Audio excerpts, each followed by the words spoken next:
a part of this broken union any longer, and the people of Scotland need to be able to have that say, and they need to have it soon. Thank you.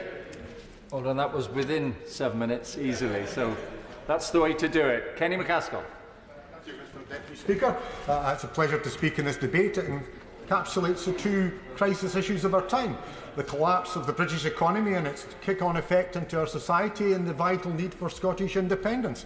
It's encapsulated in the phrase that Scotland is energy rich, and yet we have the perversity that Scots will be fuel poor this winter. For sure, the economy is faltering, and indeed as a result of the Truss experiment. But the rot had started before. It started with a hard Brexit forced upon Scotland. All that has happened is it has worsened and the pace has accelerated. As a consequence of that, we have the perversity that, as we have been taking part in this debate in this chamber, the Deputy First Minister of Scotland has been speaking in Holyrood, imposing swingeing public service cuts that will impact upon the poorest in Scotland. What a perversity that has happened. Of course, the responsibility rests with the budgetary situation in the UK and the limited ability for the Scottish Government to react. But it's reason that we should be moving fast for independence, and that's where we have to ask what has been done. Mandates have come and mandates have gone, as manana followed manana. We're now told that there's to be a referendum next year, as I was told there was going to be a referendum next year ever since I first went into the SNP group in December 2019. Maybe there will be a referendum next year, but I have to say I don't see a great deal of preparation going on by the SNP or Scottish Government to ensure that it is actually going to take place or we are going to win it. But that takes away from the need that Scotland is sovereign. All we've had in terms of preparation has been a few papers, and I won't go further on that. The reference to the Supreme Court, frankly, far from being a wizard wheezed by the Scottish Lord Advocate, is a counsel of despair. We'll see what the outcome of that will be, but at the end of the day, it is the right of the Scottish people to choose their own destiny, and that cannot be usurped either by a UK Supreme Court or indeed by a British Parliament. The situation has changed as a result of Brexit. We did lose the referendum in 2014. We came remarkably close. The UK had to call in favours from all and sundry, including President Obama, and we just about did it. But we can do it the next time. But risk has also changed, because let's remember in 2014 the risk was that we would lose our EU membership. The risk was you would lose your pension or NHS that was so dear to you.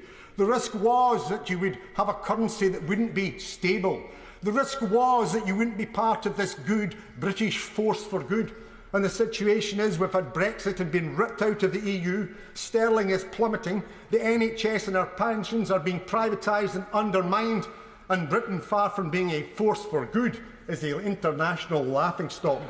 What's so great about being British when you can see the turbines turning from your home and you won't be able to heat your house this winter? But what's being done? Where is the action? And that's why I have to go on to what needs to be done. First of all, the bill for for referendum should be lodged in the Scottish Parliament. If you don't have a Lord Advocate who's prepared to do it, then get a minister or other member of your party to do it. Lodge it forthwith, so that when it does come before the Supreme Court, as it has been, and they have to make their decision, it's not simply a referral from the Scottish Government.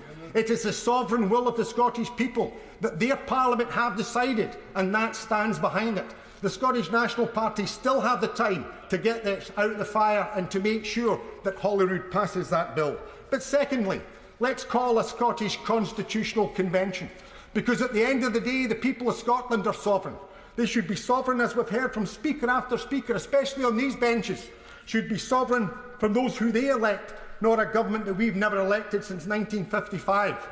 Why do we need a Scottish Convention? Look around you. How many people do we have on the Tory benches? 5. How many are sitting on Labour benches? 4. Is this going to make any difference? What matters? What matters is that people of Scotland's elected representatives should decide.